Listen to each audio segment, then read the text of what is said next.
Mislim da ti jedan od tih daje više para kad dobijaš sefove, znaš.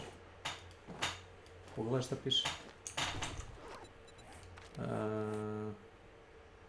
Imam Assassin Gloves, ne, to nije isto.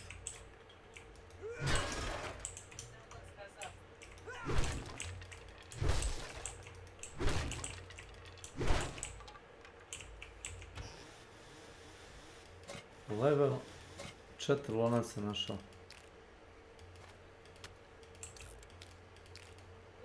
Nice. U WC-u.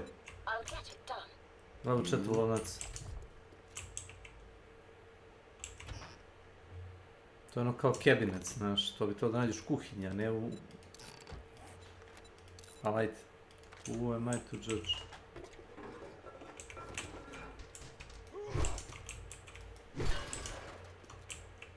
Šta je sad, ajde. Ajde, trigger supplies, ja? Naravno da ti zeleni zombi.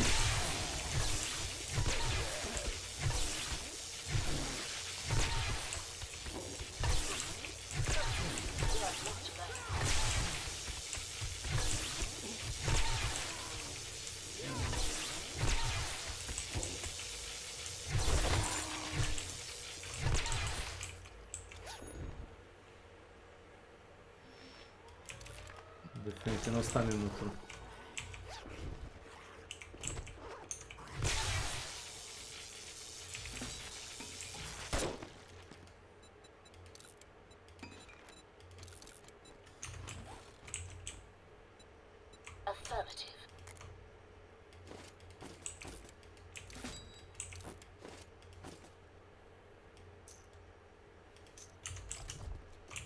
Našao sam municiju za maglu.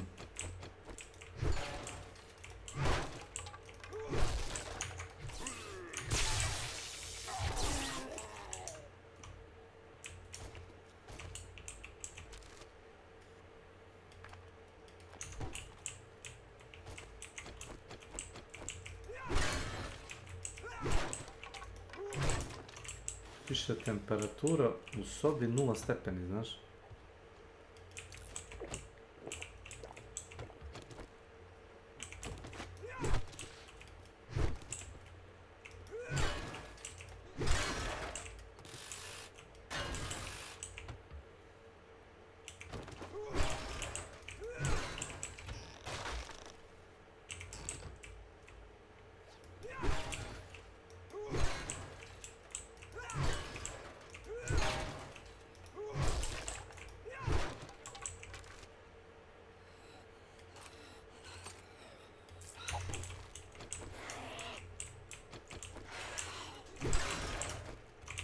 Uđeš.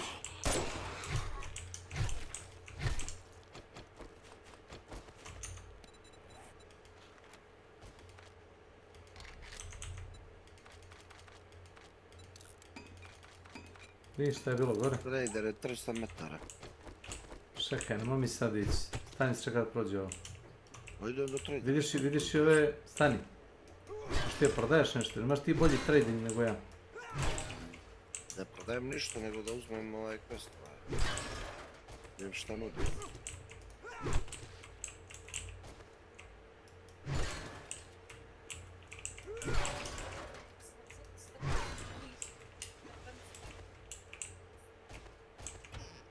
Jesi ti uzeo torbicu?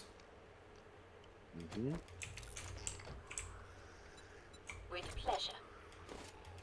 Ništa ne vidim. Čekaj, još 300 metara, evo šta sad? Sad uz.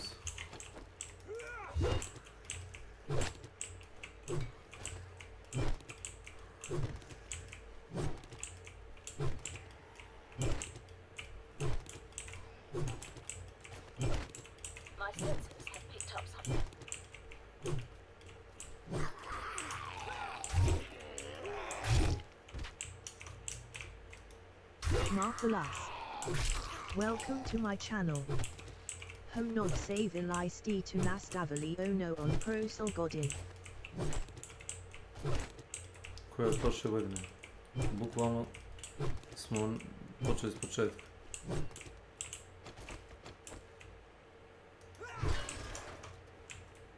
Šta je bilo? Pita Kersan, jel novi seri ste počeli nastavili od prošle godine? Šta smo bili? Novi. Ništa se ne nastavlja. I partu. Čelična sekira sa zedice. You don't say.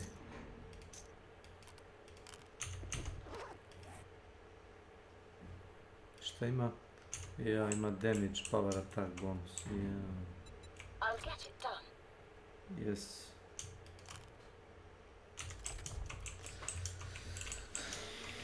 Dodali su kvalitetna oprema. Imaš opremu koja ima tag na kvalitet, tipa ima 50%. Naprimjer, gvozdeni kramp ima bolje statistike od čeličnog, ako čelični nije isto boostovan.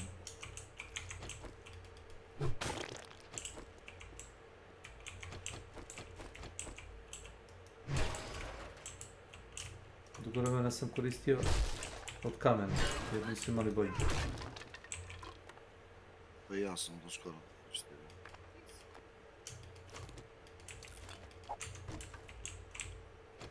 As you wish. Jest.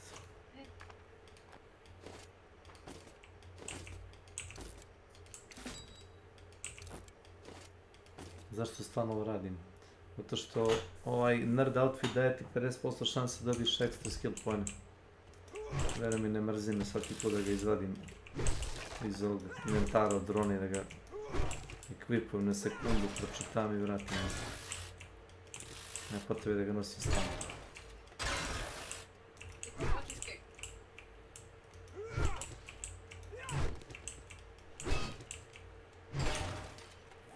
Imam 150 elektronik partova. Imaš ti dobar trading? Imam. Koliko imaš? Pa ne znam, moraš doći da vidim, na primjer cooking pot, ovaj level 6 i 9000. Ne, nego kad prodaješ stvari, to sam mislio. Pa sad lupam $1, ovaj... Da. Znači, Da mu ga ti valjaš, koliko košta? Znači, $2 su 3. Za 3 se prodaje. Za 3 djuka? Da. Meni 1,7. $1 i 1 djuk. Tebi je 3. To je super.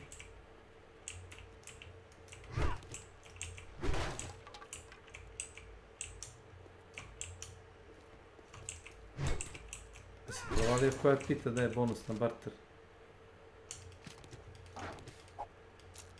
Onda neka, nisam.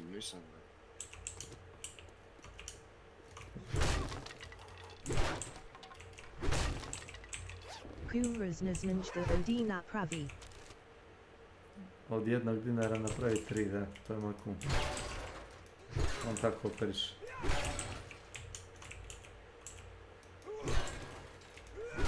A ja znam da od svakih vrata napravi mesnik. Bakar, gospođe, cheeseburger, kako mu dario, odmah mi ruku pomio, znaš. Jedan od ovih šarenih radioaktivnih govnara. Či, raspadotine. Affirmative. Splint, my faithful servant.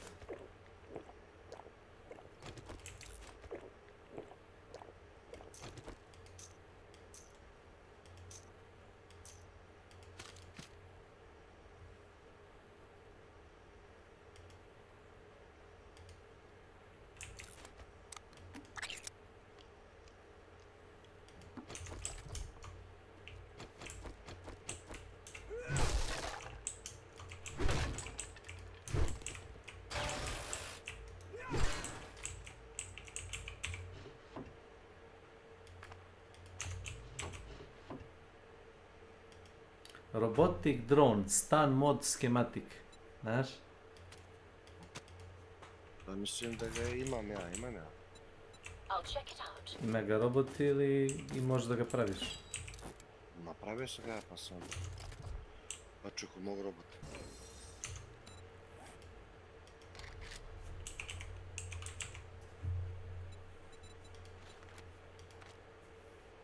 Stopping zombie in their tracks. To ti je kao ekstra stan, a? Da, pa šta znam. Ili bar zaustavi. Da, zaustavi, stane ga baš u mjesto, ali on prilazi pa se guzi. Ne znam, ne sviđa mi se. Misliš nije agresivan? Pa, ne nego dođe tamo i ubiju ga. Onda prima damage. Je to? Da. Isplati se onda popravlja non stop. To ti kažem. Jedino da mu daš neku Ja sam ostavio... mašinku. Koji imaš termalne gaće? Imam thermal core socks level 5. Ne znam da nesi. A možda proveriš. Pardo bro marker the Galax Pogotis.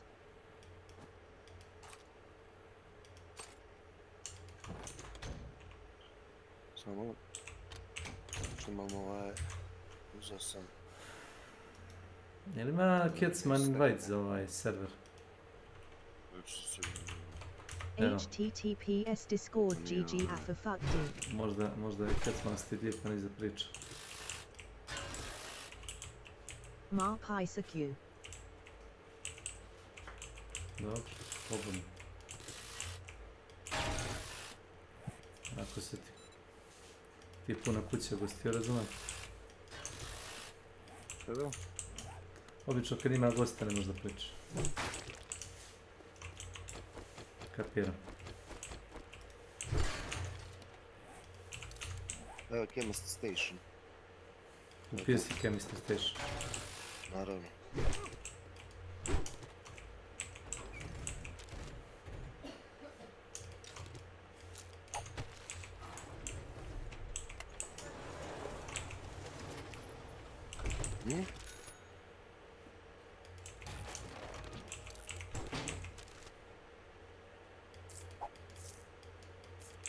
Imamo svako seme i nema potrebe više skupljamo artefakte.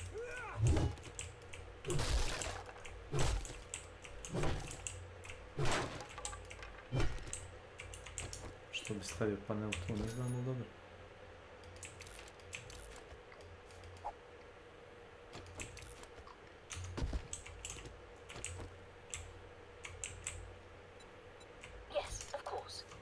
Skupljaj gris.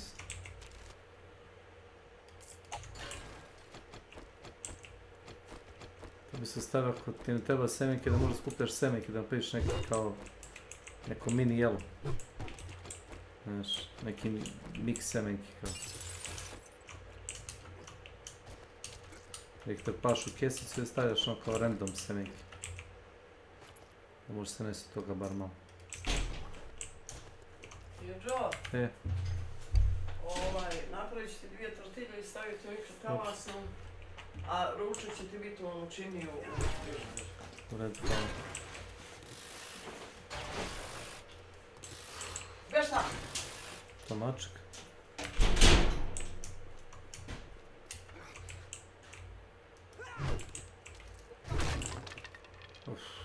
Šta je, nogu su mi razbucali, još 22 minuta.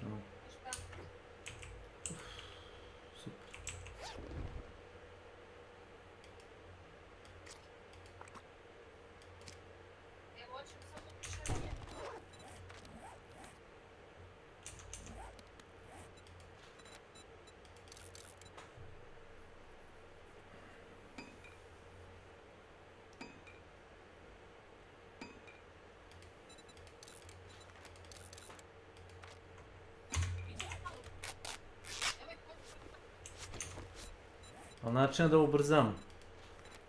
Šta da ubrzaš? Nemam. Splinted leg.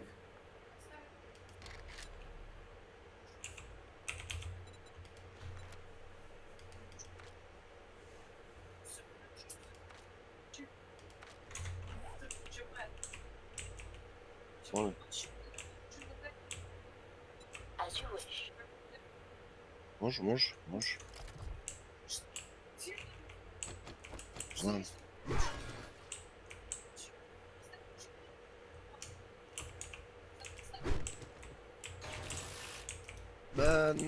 ok, prekidimo. Ne bitno.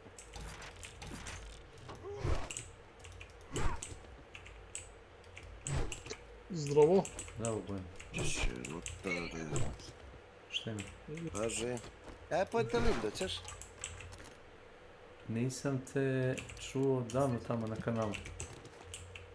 Ko? Čak je me i Nenad bio gostima ovdje, znaš? O. Ne, i on ima pristup.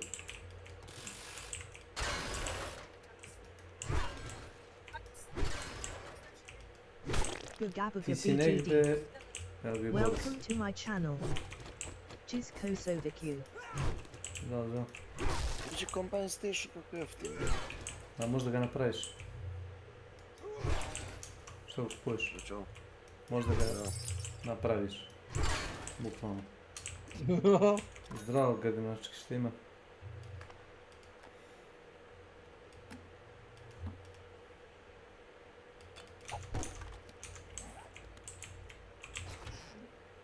Napravili smo ceo krug. Od? Pa evo, kažem, svi došli sad na ovaj kanal. Pa je Viko tamo dole? Trenutno nije. Nemam pojem koliko sam primetio, otprilike budu ljudi prepodne, ja prepodne tu ne budem i ne znam ono, uveče, nemam pojem, ako nekad bude neurotik s ovim drugarom pa što igraju CS. Onda se nešto kao uđe s njima izblejim i to je to. Nešu, ne znam, par puta je tu bio, ja uđem u sobu, zdravo, Nešu, brate, naravno da nije tu i onda, znaš, izađem. Ne, malo pričaš s njima, ali nije tu. Pa ne, uopšte nije tu, znaš, kao u kanalu je, ali on je negdje otišao i ostao i tako, i znaš, kažem, kao malo ga sačekam i... Računar upaljen i ode. Ode, taj faz, pa da. Vlada bude s onim svojom ekipom. Ne, Vlada dođe i priča s njim. Ja kažem, Vlada, pa nije tu.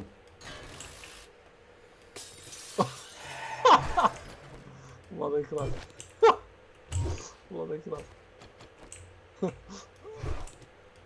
Da ja uđem u sobu, kažem da... Uđeš i slušaš kako se Vlada lepo ispričao, svijedom i mu neko zaključak. Vlada, pa on nije tu. Ne, on misli kao da će se vratiti ono. Da. Ne radi se vrati. Pa ne, ja ti kažem, tako ga ono kao malo nešto da sačekam, ali znaš, ako se ne pojavi, samo izaćem. I onda, kažem ti, nešto prepodne, ako dođe neurotik s ovim tim drugarom i onda kao nešto se zebam.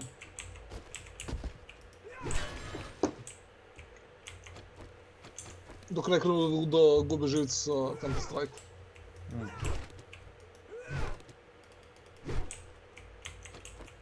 Da očistimo ove. Taj sekunda prodaš ove električne delove, izlazimo delove. Imam 1100 električnih delova. Ajmo Infestation da očistimo. Stani ti očišćeni Infestation, pun inventar. Ti igraš uopšte? Da. Ne. Da, ali igra na telefonu. Ne, znaš šta on uzme? On lutuje 2 armora, tipa level 4 koji koštaju po $600, znaš?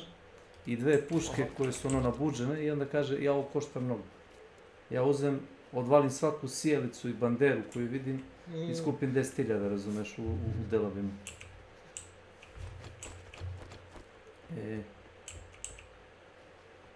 A dobro, ti hoćeš delove, on hoće zaradu pada. Ne treba nam toliko delova. Treba ti možda 2000 delova da napraviš, da razvučeš elektroniku kroz bazu i da napraviš nešto sitno. Ovo je na, držiš, ovo je na farma. Stani kod trgovca. Gdje ti trgovac? Evo me ko farmer sam tu. Gdje ti je trgovac farmeru? Hops plen, dođi ovom da povodiš ovo. Ja vidiš ovo, što mi radi.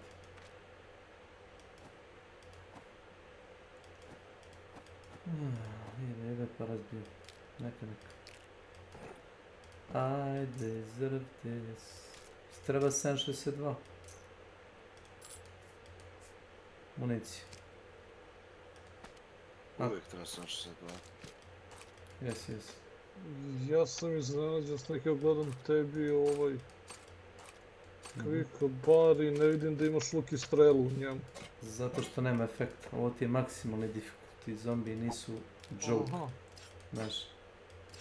Znači ovdje mora skoristi automatsko ili Pa ili automatsku pušku ili stun button koji ima 10% šanse da ga dekapituje. Kad udariš u glavu. Udari ga sa stun buttonom, možda ima 5000 health zombi. Ako te potrefi tih 10%, one shot. Gotov. Dakle. To su šanse koje... Ali ne znam, ali ta sekira izgleda najmoćnije, bo te, pored svega toga što imaš koliko sam vidio. Pa izgleda najmoćnije, ali gledao sam ružne po meni. Naprimjer, jako je lep model od čelične sekire. To ti je onak Steel Fire X. Ne Steel, nego on piše Iron Fire X. Ali to ti u suštini ono što nose vatrogasci. No, on je po meni mnogo lepše. Da mogu modeliti da samo vrne model. Znaš. Ovo je neki kao Mad Max, moj fazon i kao ogromno. A ona je mnogo lepa i em brzo udara, em je animacija brža, razumeš? To je model je lepši. No, eto super. Držo! Neću ja to prodam, a? Koliko ti piše? Mi piše 6700 da vredi taj stek. 8000. Rekao sam šta ja tu danas? Prodaj to. Već ovdje nema ove, kako se zove, težine ovih. Nego samo slotove. Gdje nema? A, ne. Slot. Kad su ti puni slotovi, onda... Dobro. Gdje me je loot, majke? Ovo je podrom. Gospođo, ovo je kviki.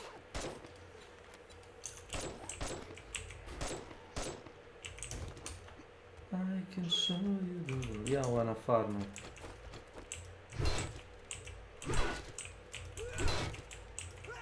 Ono još ide na luk. A ja idem na traktor.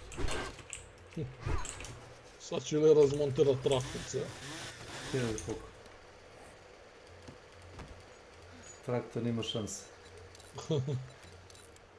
Gdje si sad bombu za da gledaš? Ne mora biti ubiven.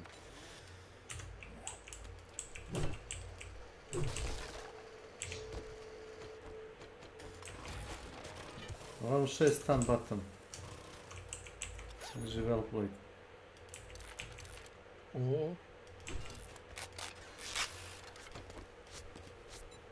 Ne, fazane što ja već imam, level 6, gledaj.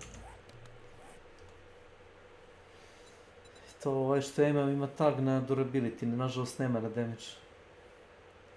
Naprimjer, ovo ti je Iron Pickaxe koji je ono mid tire, ono, mining tool. Ima statistike bolje nego većine alata. Samo zato što je tagovana sve živo. Znaš da ovdje ima knjige garantovane. U ćošku. Nije on tu. Moj kum bio tu. Ušao je na dva alta, ali ni na jednom nije tu. Nije tu.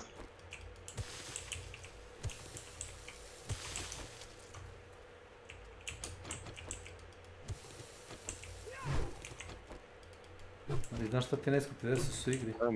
Plastik. Što? Plastika. Ja te pomislio da je ima najviše, ali eto. Ne.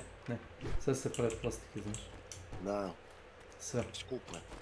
Sve, naprimjer skupljači, water collector te košta 200. Dođe ovom da pokudaš u Hopsi, ova čudović. Koji Hops? Pa imamo mi toga koji ćeš obaviti, staviti. A evo ti hoću za free, brate, vidiš. Ma kak?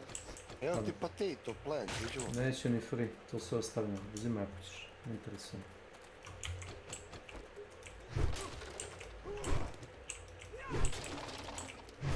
Se zaledi to, kada je da mraz. Čekaj, kumara, zašto ti nemoš ti da uzmeš biljke? Zato što nije uložio 5-6 pojena. Nema to veze, to možeš i ti da imaš. A, znači, to je kao neka vrsta veštine, pa ti treba već ovdje više dobiti stoku. Da. Ali ja ga snowballujem zato što recimo on ima više killova, ali ti više killova znači puno... Ako ja mogu da harvestujem više stvari. Da, više nemam. Ali, Gledaj, kad smo nemam 3.500 kilo, on ima 900, a skoro svrsti nivo. da bismo maksovali XP, najbolja ti je varijanta da, recimo, stvari koje ja harvestujem da dam njemu. Da on proda. Da različimo veće to. Jer za svaki, mislim svaki dolar koji napravi dobiješ pojem XP-a. To može da bude više, ako ne i više. Pa dobro, s obzirom da je tolika razlika u kilima, znači ne dobija samo iskustvo na kilove, već i na druge stvari, tako da ono... U suštini je sličan metod kao u Skyrimu. No, znači šta god radiš daje ti neku experience. Jest. Manje ili više, zavisi što je pitanje.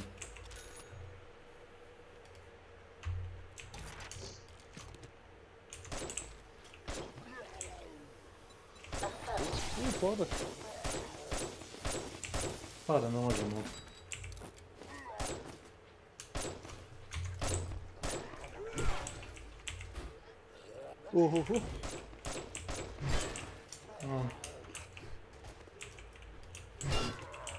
Šta burliče? Evo.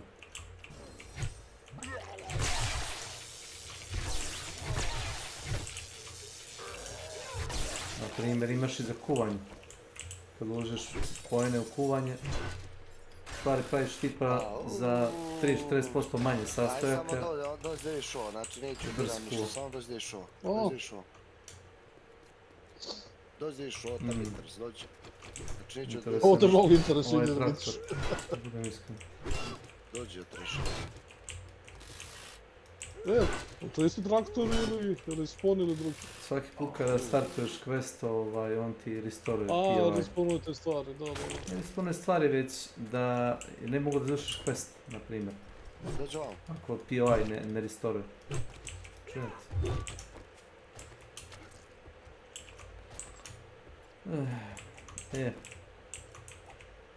Ne, taj, ovaj često dođe. Wow. No comment za to. To tu. Tu comment.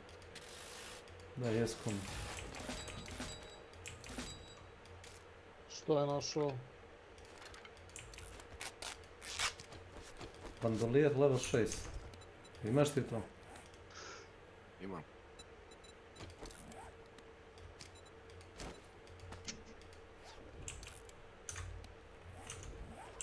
Daj.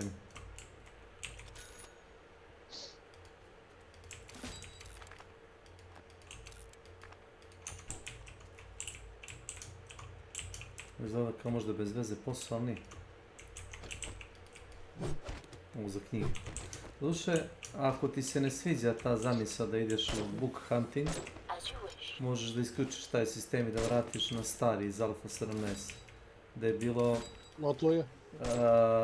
Kako praviš stvari, tako dobijaš XP za pravljenje, kako stvari postaju sve kvalitetnije. To... Čekaj malo, pa zašto to nije bolje? To je stari sistem kako igra radila. To je sad zavisi... Mnogo je grindi, možda zbog toga, a? Da. Lakše ti je da nađeš 20 časopisa ili 30, nego da skupiš toliko materijala, kako ti objasnim.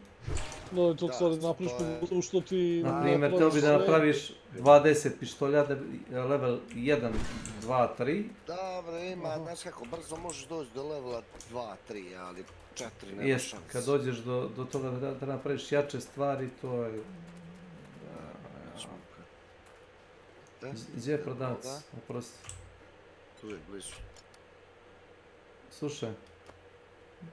Drži... Dvije švajne ođe. Švajne.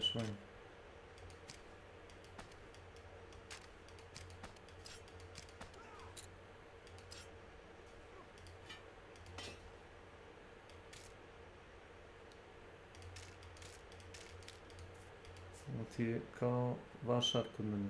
U motorciklu, znaš? O, da.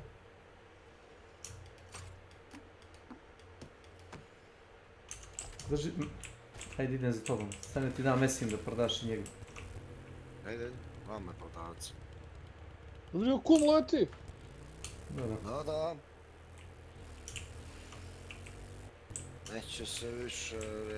Stani, pre nego što kreneš da prodaješ, daću ti jedan onaj, kako se zove, sok. Znam. Nemaš ti to? Bio sam uzeo, ali nemam, potrošio sam prošli put. Daću ti jedan da prodaš se ovo.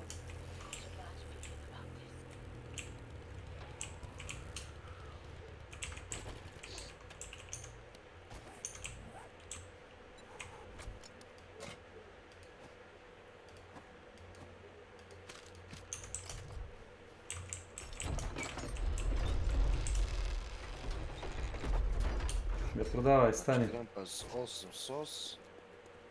I ima leđe, nema. Nema krampas 8 sos. Drži on. Ne misli tu, unutar. Daj mi nešto. Čekaj, evo sad, to imam. Stani malo. Evo ti ovo, drži. Ili imaš Magnum kad pričaš s njim da ga zastrašuješ? Gdje je to? Na koji je to? Vidim. Magnum Enforcer, ako već moram da ti pričam. To je Agility, jeli? Magnum Enforcer, to je knjiga što me radim. Magnum, samo sekunđe, Magnum Enforcer, 4. Artenik vid nemam. 5% dio, nešto. Samo da vidim. Drži $500, stani! Držao. Trampi to sve.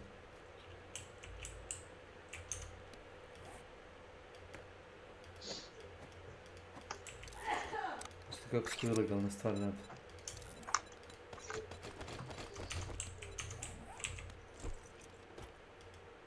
Vidiš mi koliko imaš keša. Posle svega toga.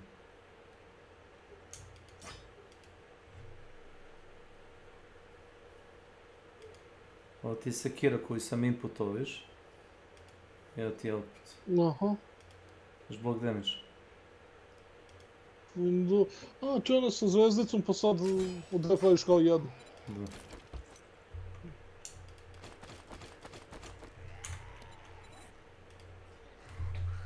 I stavi mi na kosti 13, samo mogu s njom da kidam lagano. Lagano.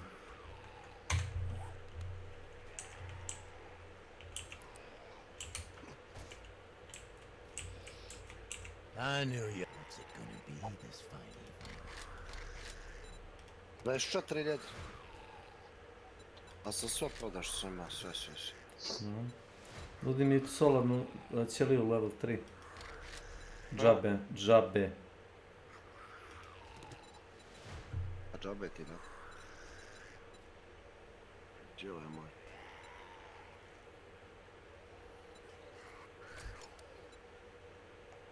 Legendary Machete Crafting Bundle, dobro. Opa. Biker mi nudi džabe. Naš komad. Što je biker? Epruveta, retorta. Da. Retorta sam dobro rekao. Jesi. Aha, da. Treba ti za staklo i kad praviš kao neku malu laboratoriju u bazi, treba ti jedna da bi mogu da...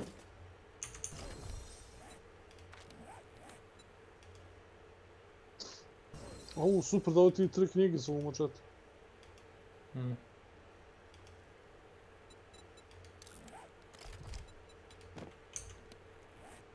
Da imamo što daje quest neki. Imamo tu 400 metara. Ćemo berit supply, a? Ajmo berit supply. Moguće da ćeš sad to da radiš, ajde. Berit supply. Very impressive. Sekund. Ajde sa mnom šedaj u ovaj. Vidim da li možemo dvojica, ajde. Ne, ako nemaš expanded sitting, kažem ti, ne radi. Baš me ne slušaš da ti pričam nikad. Ali brate, stoji šedište pored. Ajde dođi da vidim baš. Ne radi. Dođi da vidim. Dobro, dođi da vidim. Ne radi. Baš me interesuje. Drago mi. Ajde, smrzao se. Gdje stoji sjedište pored? Evo tu pored šedi, šta je stisnio? Aj ja. Onda si stavio Šedaj. sitting. Šedaj, ne lupetaj. Neću da idem Šedaj, tamo. ne. Sad čekaj Daj malo. pericu plaj, hoćeš pericu Sad plaj, čekaj, ideš samo. sad čekaj, uzmi ovo. Stani. Stani. Daj, da iskopavam. Stani! Stani! Joj, čovječ, sačekaj ga. Pa jebote, idemo. Gaz. Stani, sti mi onda lada, šta si ti? Nema se vremena. Nisi se ni pogledaš ti ima trgovac. Kad? Moje potrebe prvo.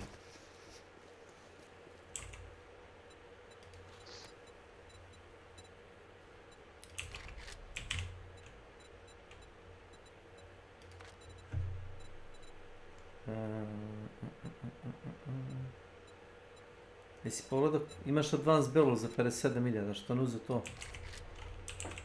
Sebe. Pa ti slušaš sebe ili... To ti je, meni samo košta pričaš, 57.000.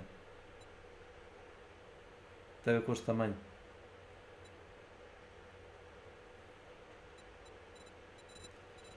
Jeste. Shut the fuck up and get out of my shop. Zvuči kao da je ljut. Do you have a job? Piggy bank. Nothing better than getting paid. Don't just stare at my handsome Yes. face. Get your ass out there and get the job done. Kako su istresa na tebe trgovca.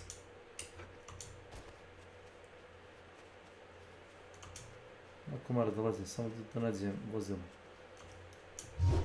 Ja volim s njim da to, par puta sam išao s njim tako i kao stavim na to što im se ja krenuo i onda on kao ja idem i onda ja tabanam peške.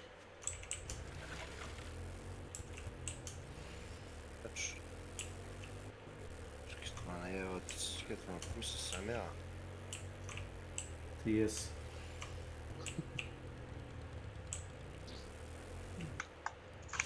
Šta je to, na što to liči? Pa nađoh 3 dijamanta. Zlata. Ohoho, vidi ovo. Pozdrav. Ovdje nema nešto dobro u zemlji. Jeste to iskopali ili tako ste ga Ne, to je našli? PI. Tako sam ga našao. PI. Da, jedan objekat u igri. Random ima šansu da se generiše. Ovo je najlakše kopanje, ja mislim. Treba mi jedan udarac sa šom da razbijem i zemlju i sneg, znaš. Jedan jedin.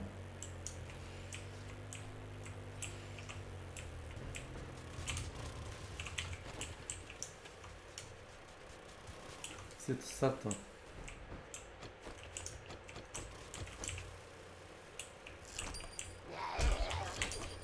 Počeli su se spone batara to. Opa. Lezi. Plavi zombi. Ruski zombi. Ja. Naravno. Jebote, teletabisi, a?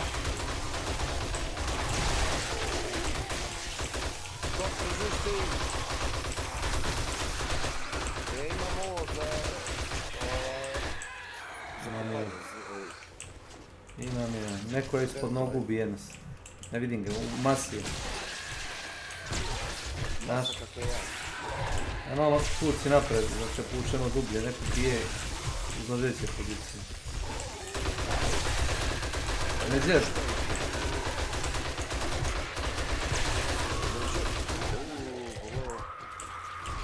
Ovo treba dublje.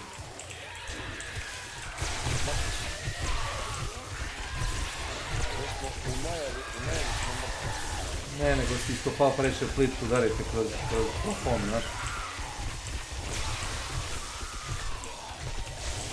Ne municije, to je. Šta si ti municije?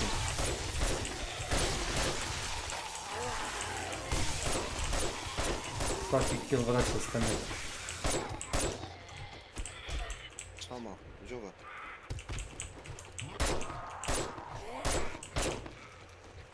Ček, imam ideju. Našu ideju imam.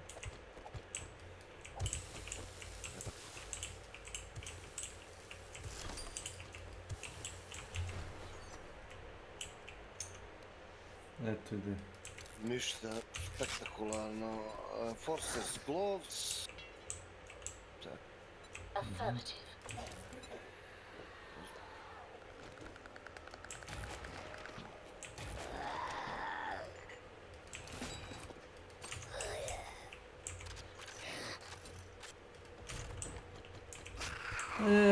Ćemo izvući se sa živi, jel?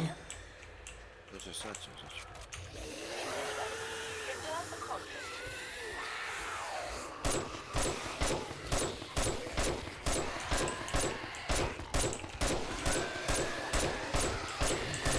Znači imaš kod mene u motoru AP municiju. Ovako te nešto pitam. Oh wow. Oh wow. Say no more. Viđo? Viđo? Hvala? A? Bolje od moje. Pa definitivno si. Imaš tamo kod trgovca nema stava pa mu to daj. Možemo izići.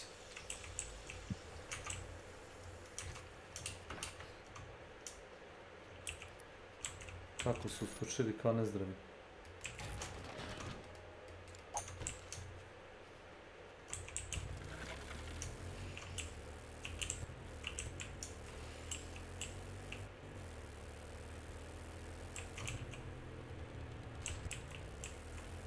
Prema, kad smo, šta se radi?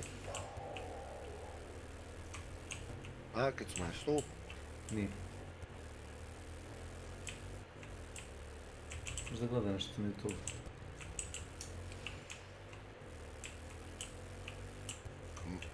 Jako ubilo me. Šta to? Pokušio me helikopter. Si ga ti glavu otkinu. Za malo.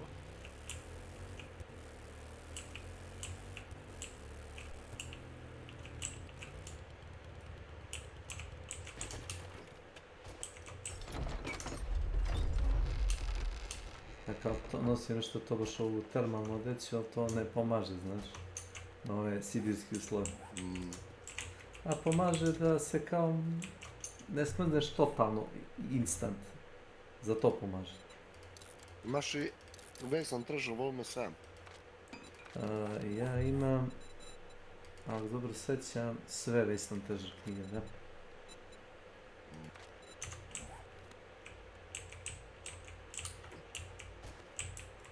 You got the job done. Yes. To je šlog pikova, 5 komada. Može. To mi nudi, znaš. Hoćeš para? Forge Iron, 50 komada, daj mi to. Daj. Ej, daj mi ovaj... Ajde napravim repair kitu, ajde napiši s komada, ali? Zato što nema šta. Nema, treba se otrpa. Ne. Gdje ti guši? Ne guši nikad. Evo ti sad imaš, krenut si. Imao sam, prema što mi je on dao peres, imao sam 100 peres, razbijajući stvari sa francuskim ključem. Evo ti ovaj kusur, drži. Čuj ga kusur. Drži lockpick. Oj.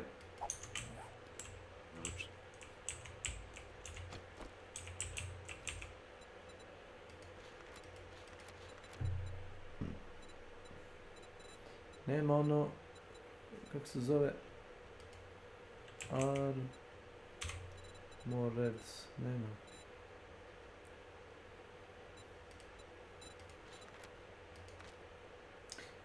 Jesi vidio Rogue outfit šta ti daje? Ajmo da izginemo ovamo. Da.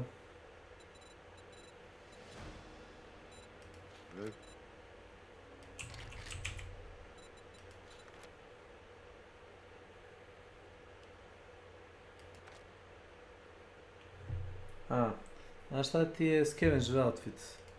Dobijaš više slotova. Provali se.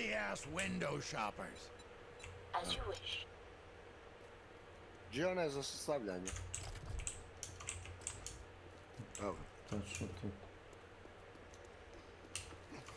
I koliko sad ta motorka radi? Pa, malo bolje ima bog damage.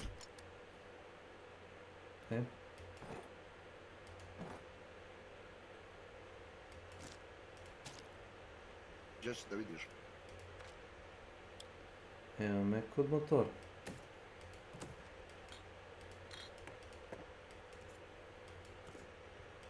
Šta tad dva? Oh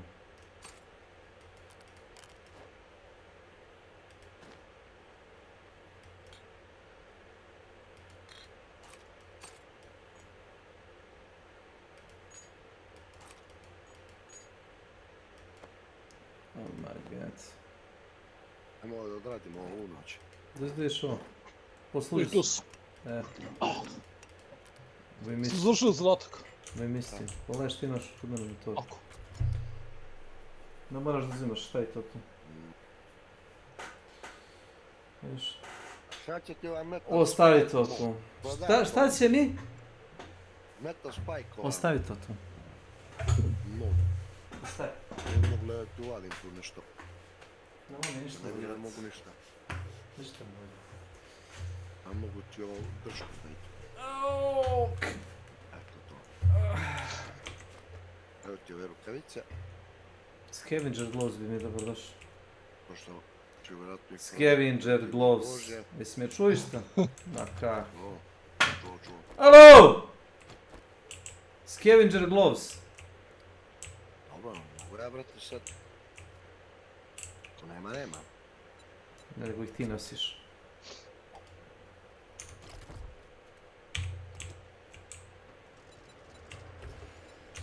Kako zagađuje okolinu okolo? Šta je? Zagađuješ okolinu. Što nisi stavio na shotgun ovaj mod? Nikad od njega neće biti veseljak. Na shotgun mod? Ja nemam shotgun, čovječ. Jest. Jesi da? Si uzao amuniciju za ima 200 metaka AP, 762. Nisi vidio? Sad kad dođeš vam ću uzeti. Nisi vidio, da? Ne.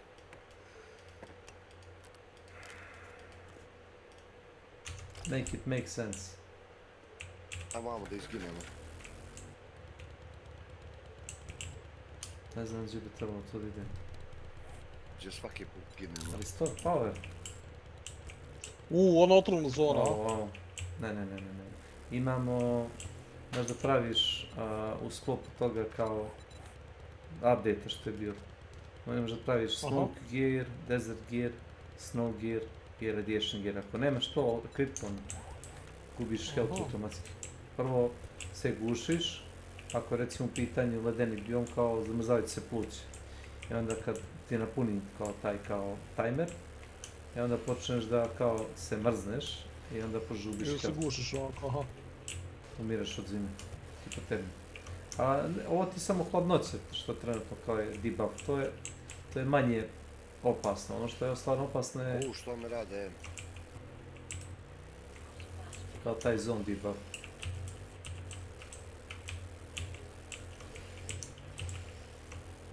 Ja bih da napravim supercharger za motocikl.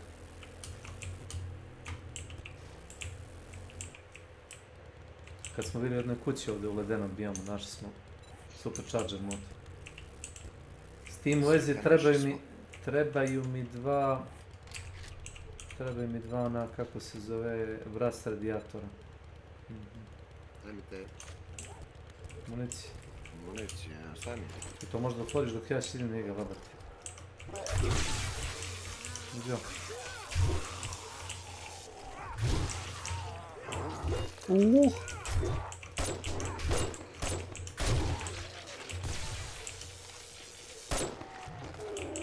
Vidio što ga gađaš kamen. Da. Inače bio Yeti pre u igri pa su ga zamenili za... Za tog lik ne vrati. Aj više RP, znaš. Da kao drvosek. Ja, da mislim si mi nešto pričao, su se neki ljudi kao žalili da nije u tom elementu. Meni je bilo isti kurac, znaš. Ne prete ko ne prete, znaš. Ubijem ga sve jedno. Ali imaš ljudi koji su kao tači, znaš. Nisam baš toliko u lore igre, Da. Da me to pogađa nešto posebno. Okej, nema smisla.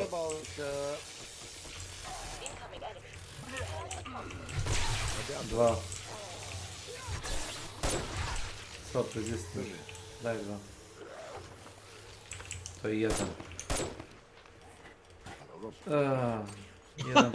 Jedan po jedan. Što mi nisi dao da ja razvalim? Dobio bi 2 akumulatora. Da je, dobio bi 2. A ja imam bre isto to. Ti imaš. Šta? Master Scrapper.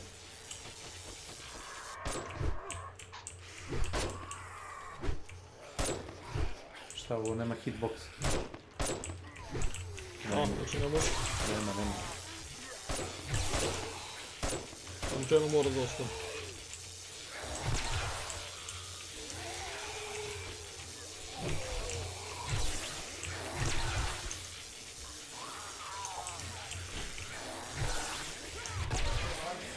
Hvala.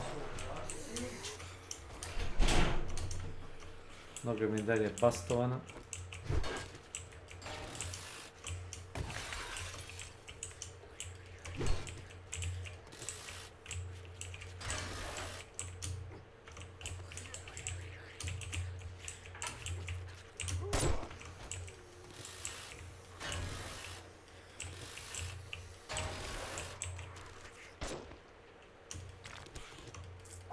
Smeći. Bukvalno ga nema smeći.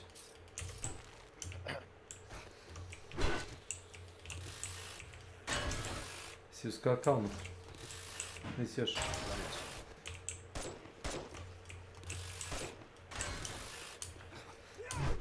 Da, sad mi nekako dolazi u sećanje gdje smo izgledali četiri.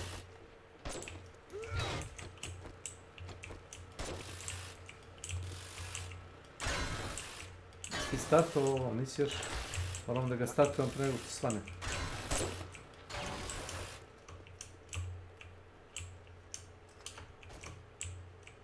Da se nisam razbucao.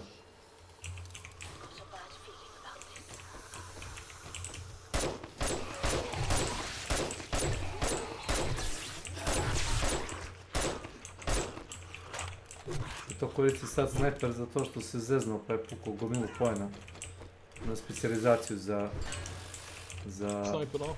Ne, piše bukvalno, piše rifles.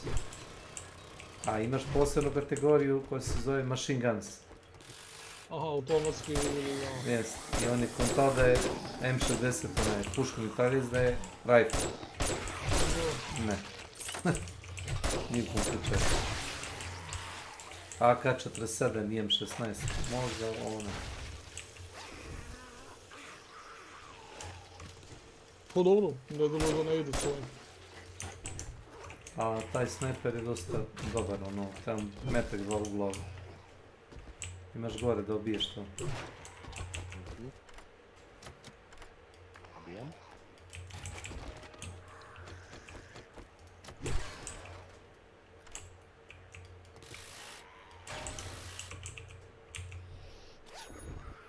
Cin.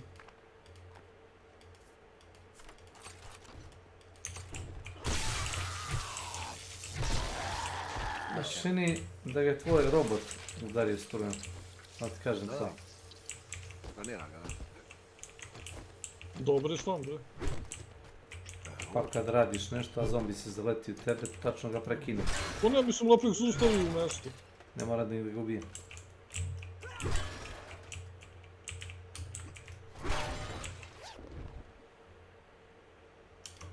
Anti-baby pillow. Yes, please.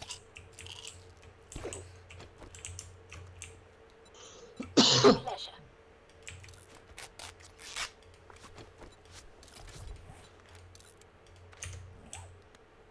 I'll check it out.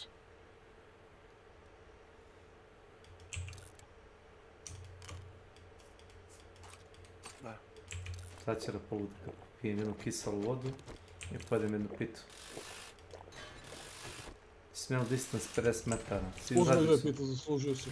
Ne, to je bacanje hrane, jedna pita ti je 70 hrane. To je overkill. 2 pite pojedeš kad si full gladan, da se najedeš skroz.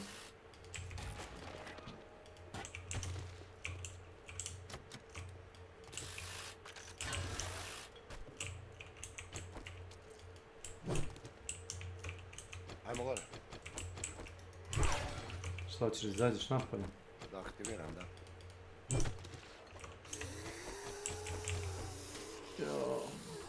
Armor Dap sam našao. Falim te baš. Čega, armor? Armor Dap. Šta je to? Magazin. To ti je ono za kraftovanje... Armor. Mislim da ti treba 10 pojena da kraftaš level 1 armore, 20 pojena ili 25 za level 2 i za level 3 ili 4 koji već 40 pojena, tako nešto.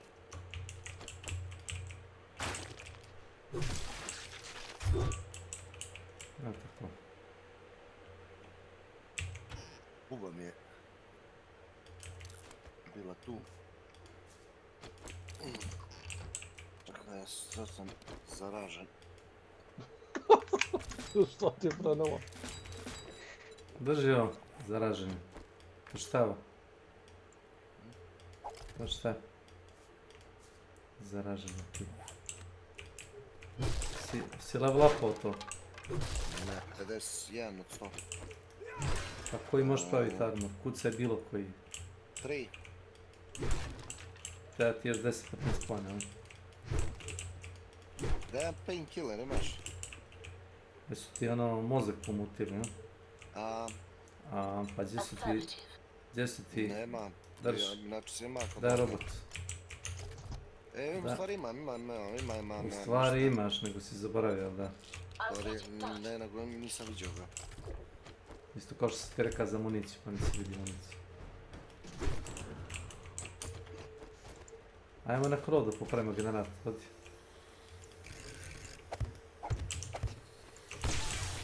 Odi na krov. Mu! Nemoj ići tuda. Vidi. Ti mamu ujeda.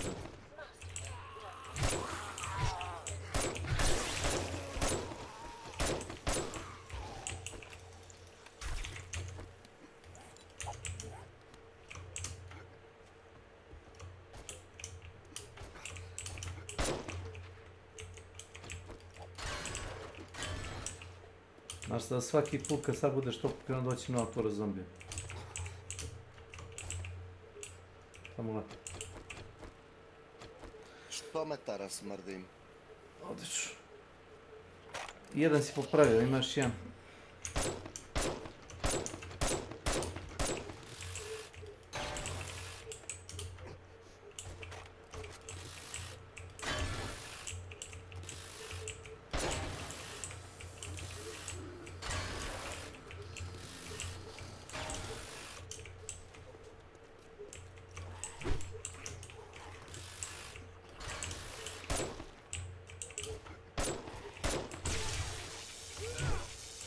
Nigdje ne mogu da skoči. Sam zamrznut, šta? Gdje si? Zamrznut sam, ne mogu da skočim dalje.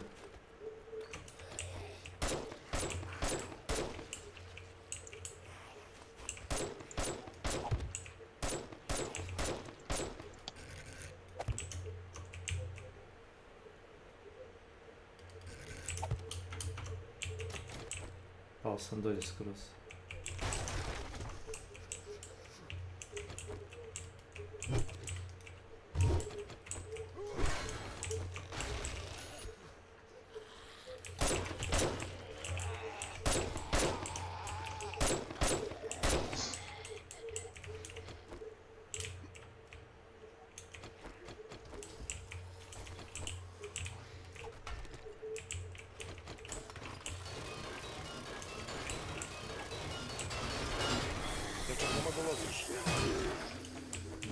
Koliko teško doći do municije?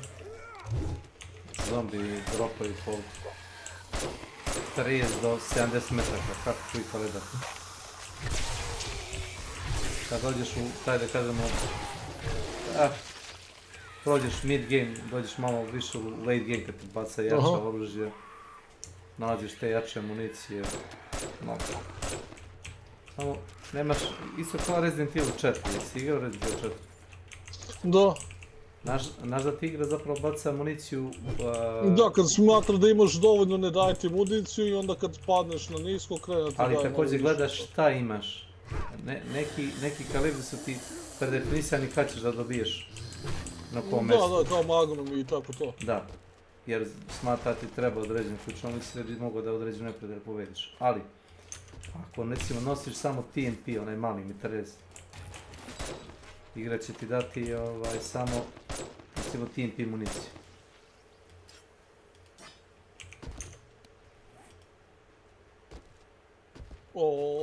Još jedna sekira. Ovo je bukvalno boostovana verzija od veštine. Pogledat ću da je... Mislim da će mi čak pisati da ne mogu da je više nabuđen.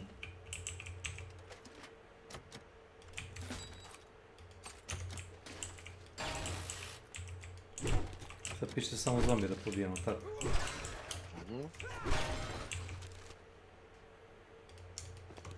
Farmer's Boots level 6. Da je to. Da, vrlo. Vrlo.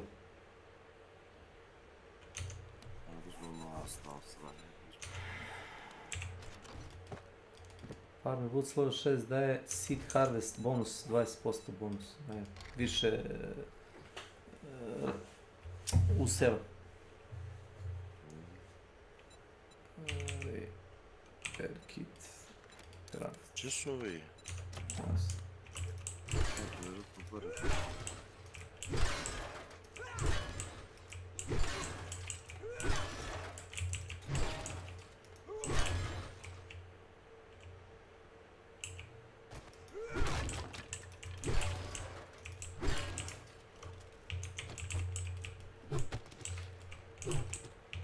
Ne moraš sad da uradiš što ja radim, ali ovo ti najbliži način da se leveluješ kasnije.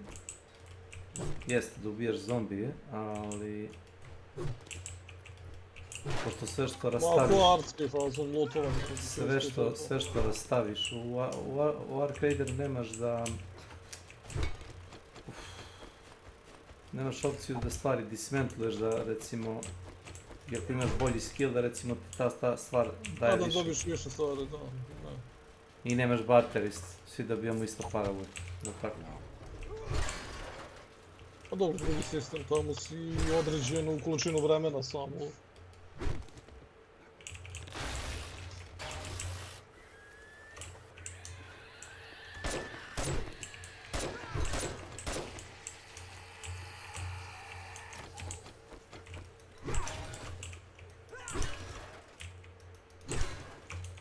Gori iznad glave nam je neki.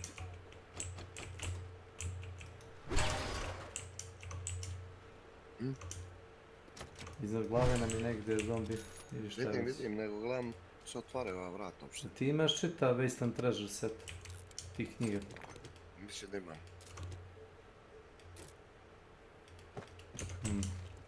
Stani.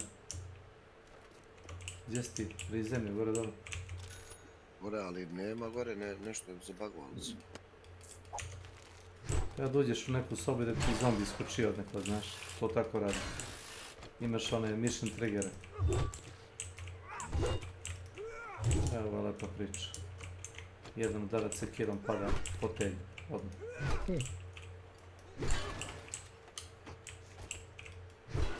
Šta da je ovaj vinil ploč? Ništa. Je iskočio? To je to. Jeste. Doskočio.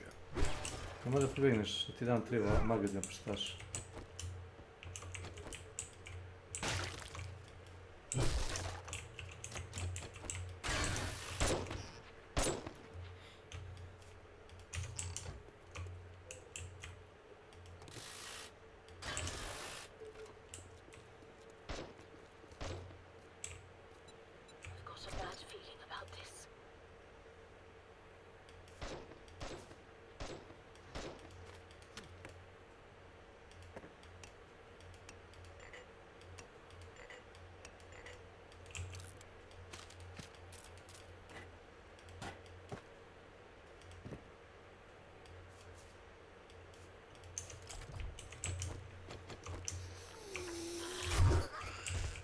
A zato što je noć, a? Zato spremti okolo.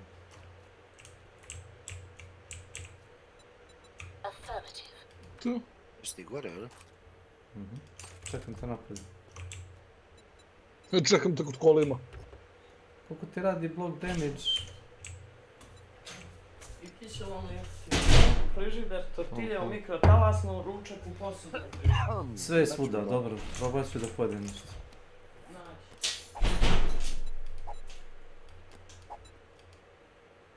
Samo pogledaj ovo, da li se još isplati motor krivo? Ja mislim da se još isplati ovo. Pogledaj samo. Pogledaj sekundu. Samo. Pun inventar, a? Nemoj da prodaješ, ako nešto da koristiš, šta i meni. To se... Šta? Iz udarca ubija drvo, znaš?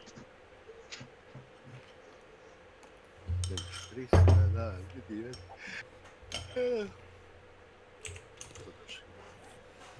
Drži lockpick.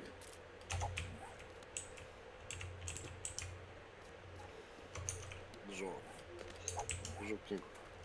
Knjigu.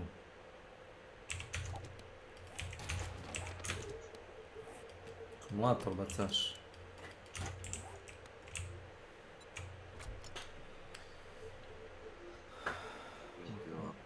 Ovo je moj kum rasipnik.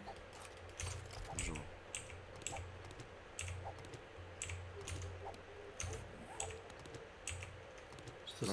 Što si rastavljao ako mi sad to daješ sve? Što si... Što znam da imaš. Što misli da o meni da ja to rastavim? Dobro, stavio sam. Šta god. Kako ono kaže, ti si ubio zeca, sad ga nosi kući. Idem ovaj quest da predam i idem spavam je. Aha. Sam... Mamoran kozmi. Si rekao mamuran umjesto umoran. Koliko je sati? Može, jedno i drugo. A? Slać pol 10. Ujebate, možda je pametno večerati sad. Meni kada nam sladoled. O. Brat je uzeo prošle nedelje 3 kila sladoleda, a posle toga se nešto zoveš pola. Slušaj, to ti kao piše 3 kile, sad to ti u suštini 3 litra, ako sad ja dobro skontao, znaš. Nije kila, ali... Pa da, ranije je bilo da se to sladoled meri u litrom, ali sad je kao nešto kao na kilogram. A kako bi ga ti merio? Kako ćeš meriti 3 litra sladoleda, ajde? Pa, stoji zapremina. A ti bi da meriš zaprema, nije ti lakše da uzmeš vagu da izmeriš 3 kila sladoleda? Ja mislim da ga dobiješ više u zapremini nego na kilogram. Ja imam ideju, slušaj, najbolje bi bilo da merimo to u nokte. U nokte? Pa eto, može nokte, da, pošto Amerikanci imaju skupe, imaju stavimo za sladoled. Nokte, ima 42 nokta zapremine. Kome, ja ne znam šta me juri ovo, znaš? Juri cijela mapa, cijel server ti juri. Neko je meni kill. A stavljeno samo odlazno. Jel mogu ne da prođem? Ne mogu ja da prođem kroz ovo video. Ja ne znam kako ti sponuo. Šta je? Ušli ti oni unutra. Gdje je neka mačka? Sve tu.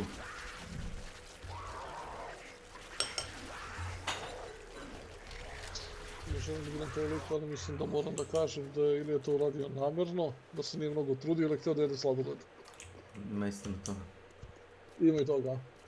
Imaš 50 zombija koma unutra, znaš? If I got him sheltering tip, torch, build a campfire. Dobro, zato što nemam taj... Niti imam gear koji sam nosio, taj snow gear. Još debuff u donjem lovom ćošku, kao skijaška maska i to. Aha, da, ovo minus 10 što ti što tako. Ispod.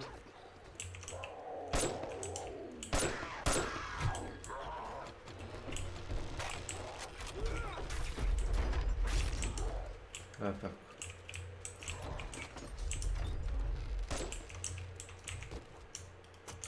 Jer to kažem, ste sigurni da ova mačka nije prijatelj? Jeste, evo sad sam i sekora komada. Drugarski. Onako, drugarski sam i sekora.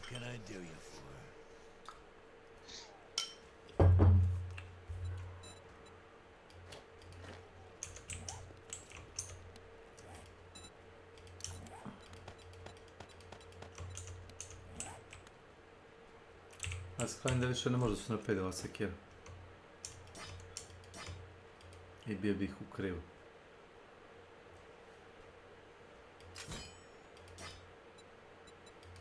Ovo kako ne može po 30% ide. Neka ti kaže kao, ne dobijaš ništa, znaš.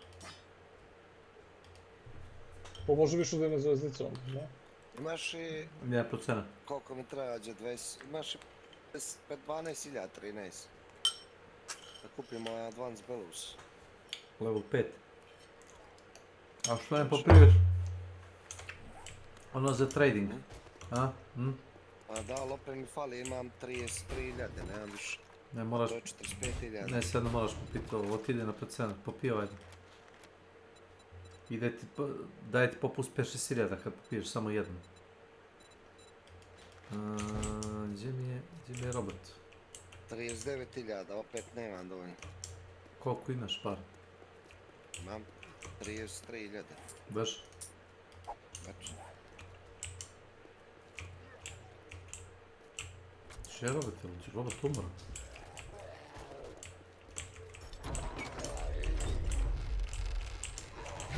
Uzeo sam. Znam. Hvala za par. Hoćeš ovaj Steel Shovel, ima zvezdicu na block damage 232. Sad ćeš kurac, nemam para. Nemam para. Upravo mi to treba, ali to nećemo kupati danas. Robot mene je stao. Ovo je pre bilo. Gdje ti je robot? Ne znam. Gledaj na mapu. Kroz zid ga vidim, ali... Čega vidiš? Evo ga, diga se. Sjebali su ti ga. Evo ga leži na podu. Nebeno. Budoli, drugari. Butim pozivim ovdje kada večerom onda. Pozdrav. Uvijek zadovoljstvo, zdravo. Ćao, Kaclane. Zdravo. Kurac.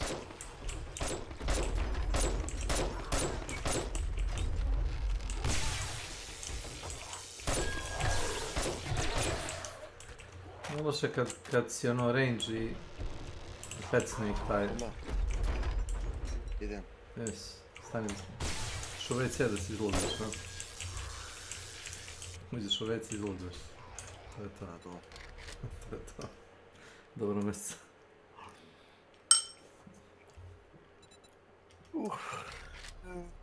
Vidimo se kuda.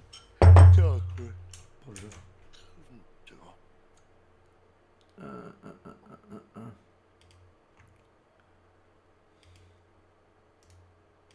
Nice.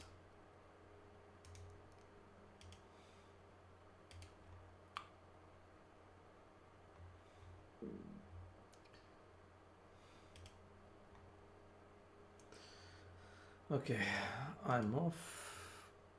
Catch you later. Hvala Kecmanu na društvu, vidimo se sutra.